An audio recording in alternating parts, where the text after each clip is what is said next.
Good evening. My name is Diane Suro. I'm an assistant professor at San Diego State School of Social Work, and it is with great honor that I get to introduce our keynote speaker for this evening, Dr. Maria Luisa Zuniga. Dr. Maria Luisa Zuniga is a professor in the School of Social Work at San Diego State University, where she also serves as the campus director of the Joint Doctoral Program in interdisciplinary research on substance use, a joint effort between SDSU and UCSD. Dr. Zuniga is an epidemiologist who conducts transnational and community-based participatory research to study the intersection of alcohol and drug use, mental health, sexual risk behaviors, and low treatment adherence that contribute to poor health and health disparities among vulnerable populations. She has over 20 years of experience conducting research in Latino communities, both in the US and Mexico, where she has focused on healthcare services utilization and care continuity among persons living with HIV and those facing substance use and co-occurring disorders. She has worked extensively with colleagues from both sides of our US-Mexico border region to improve the health of individuals living with HIV, as well as immigrant migrants and their families. Her ongoing work and advocacy efforts include improving health outcomes and well-being for people in our border region, for transnational migrants and their families, and for families of migrants remaining in their communities of origin. She is passionate about her work with students and opportunities to provide hands-on research training and service learning experiences in community settings. I welcome Dr. Zuniga.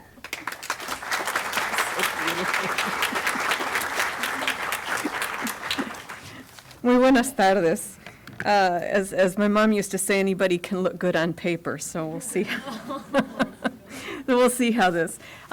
It is truly a privilege to be with you all, and I'm very grateful for the invitation. As you know, a lot of hard work has gone into this, and it's a time to celebrate and come together and discuss some very serious issues. So as I reflected on what this conversation would be, because I'd like it to be a conversation and the messages, it came to me that over the past few weeks in particular, we've really been experiencing some intense darkness, and this darkness comes in the way of very toxic rhetoric, toxic ways of expressing and interacting, and so I thought this is something that requires light.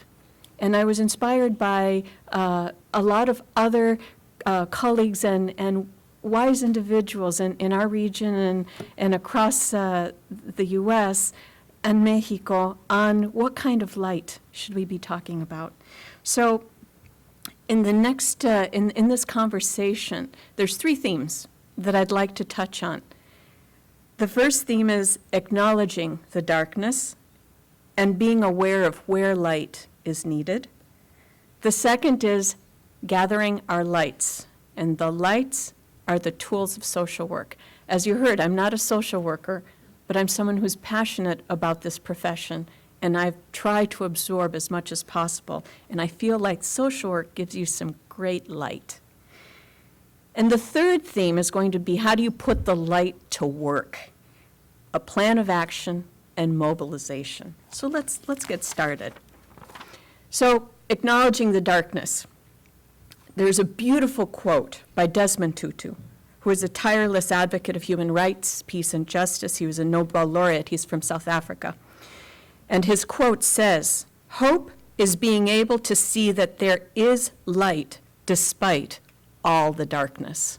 This is someone who has battled apartheid in this, so we can learn from this. So part of this journey that we should take is clarity. We need to define our terms, and we need to be able to be clear about how we define things.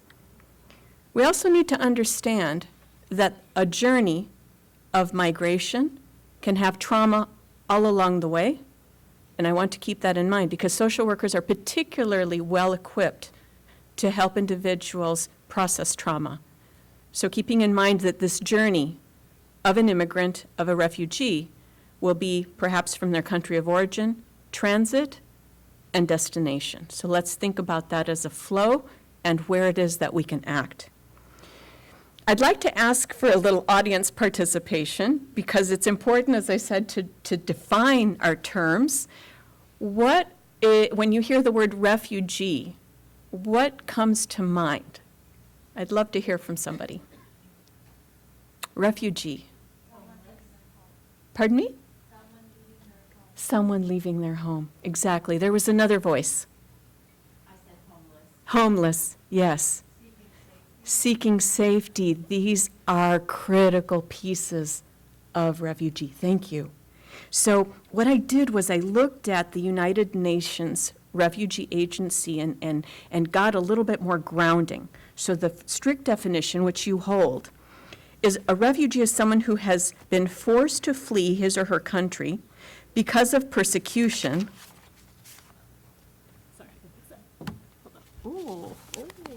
Because of persecution. A refugee has a well-founded fear of persecution for reasons of race, religion, nationality, political opinion, or membership in a particular group. And I'm sure we can all think of someone who we know in one of those circumstances. In the U.S., there's a little bit more, and I'm not the expert on this, but to understand what a refugee is, in order to come to the United States as a refugee, an individual must receive a referral to the U.S. Refugee Admissions Program. And then there's interviews and all sorts of processes. Okay, so now let's move to, because this is an important part of our discussion as well, asylum, an asylee. What distinguishes an asylee or asylum seeker? I welcome any thoughts you have.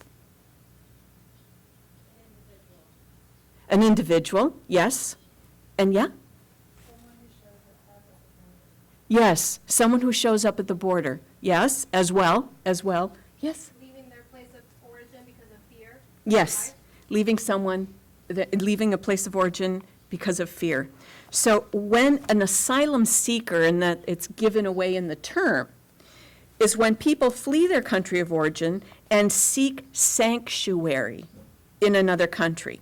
They then apply for asylum. So it's this process, as you can imagine, and the common denominator is this fear, this persecution, that makes it different from another type of migration. So this is a key thing for us to remember in this discussion. So it's an incredibly vulnerable group of individuals.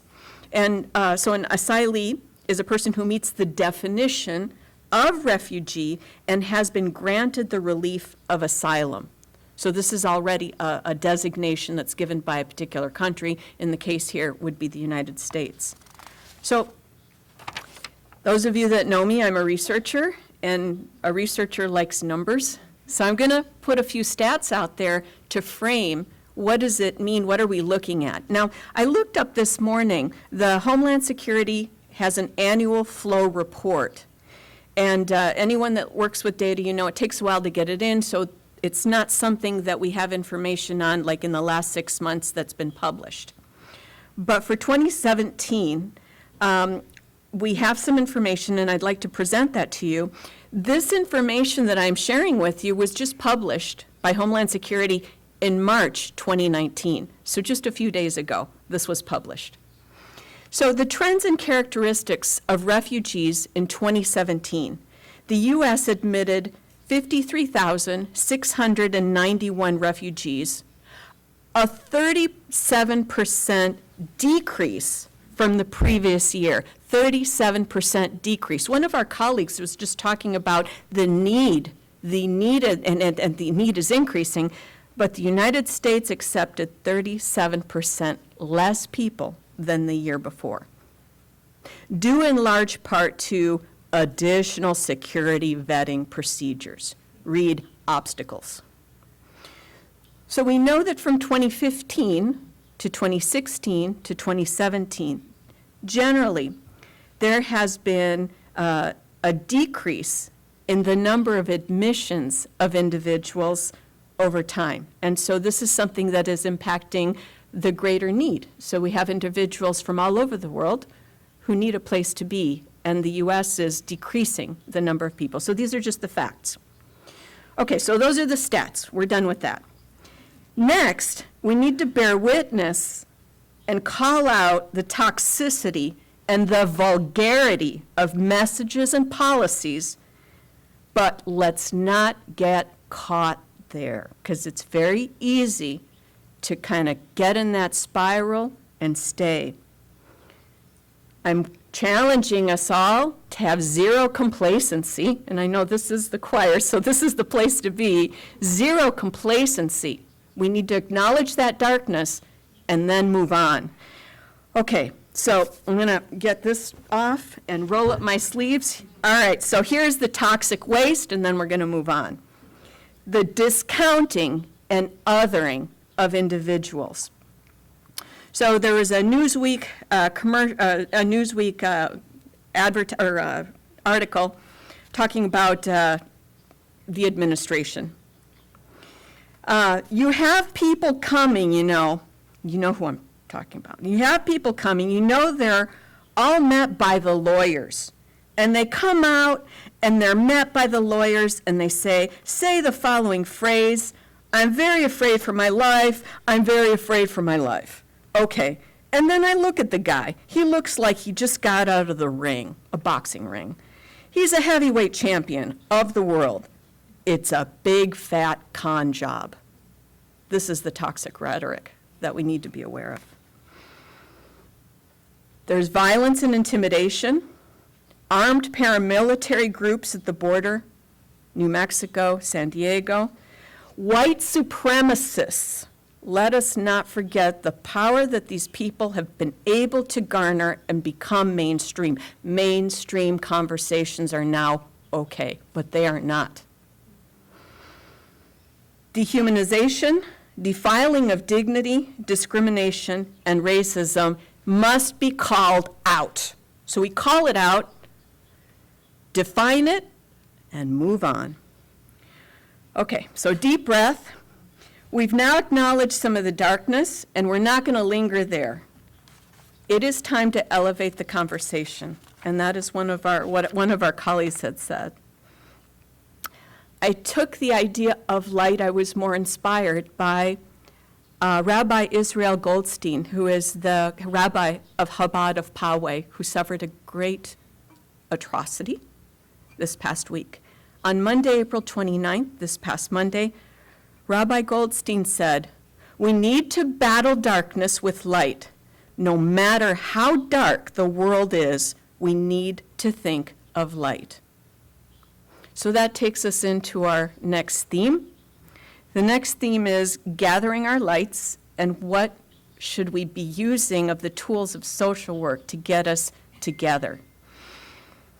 So I'm giving you this from the perspective of a learner, because I have grown to love social work, although it's not the field in which I was trained. So I'm learning. I learned from my colleague, Dr. Cito, who inspired this talk, by the way.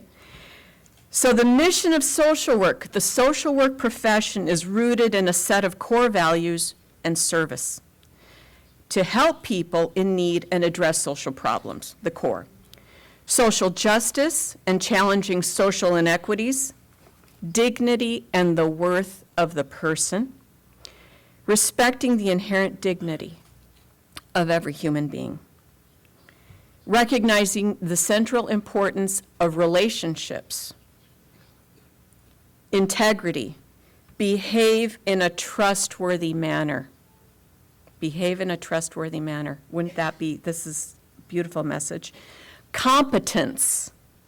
Practice within areas of competence and develop and enhance professional expertise. So what this last part of social work core values says to me as well, social work is founded on being a lifelong learner. Lifelong learner, that's our commitment. All of these core values of social work, if you were to to tell, if you were just to say these things to me, I would say, that's what I want to be. That's exactly what I want to be. So I think that these are lights that the rest of the world needs to know about that are social work. This is incredibly powerful. The other piece that I think is important that social workers have taught me is the importance of humility. So to be a lifelong learner, this is connected. You have to have humility. You have to realize that you don't know everything, and someone else is ready to teach you something if you're willing to listen. And this is also powerful. So these are lights. I like this. I couldn't have asked for a better. These are some very good lights to illuminate our path. The third theme, let's put these lights to work. Putting the lights to work will help us mobilize and help us create a plan. And we need a good plan.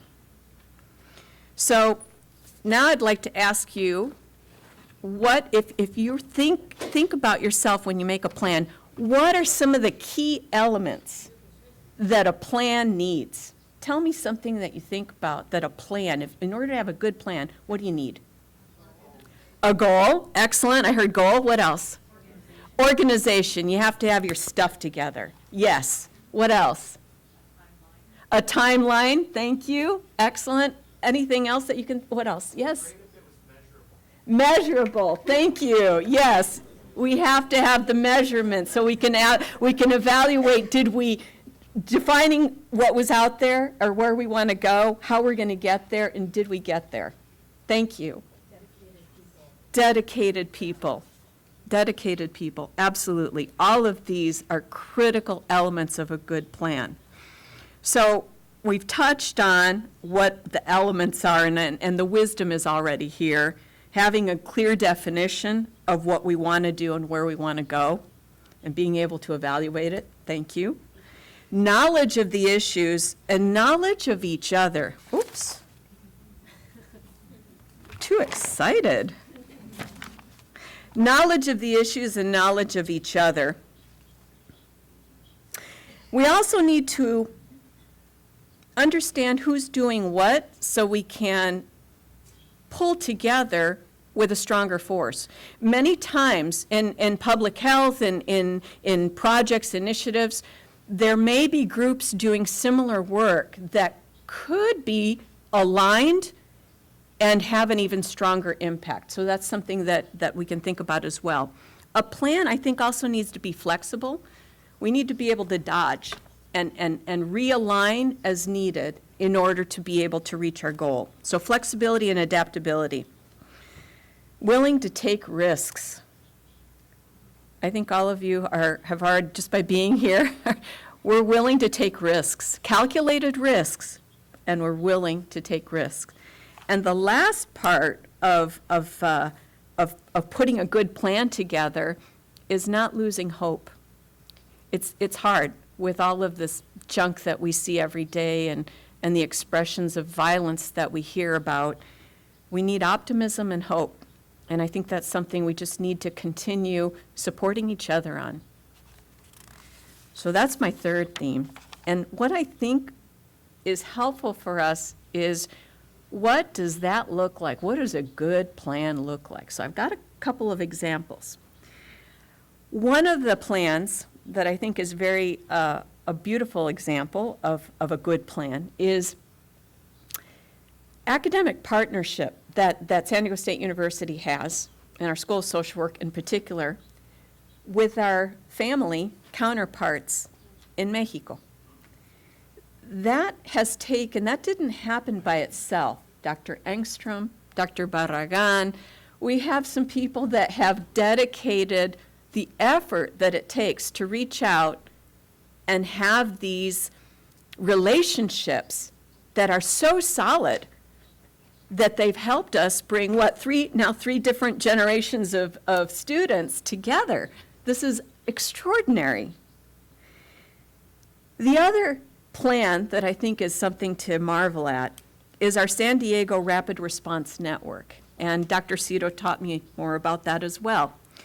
So this started in the fall of 2018, and I'd like to read to you just a little bit about what the San Diego Rapid Response Network is.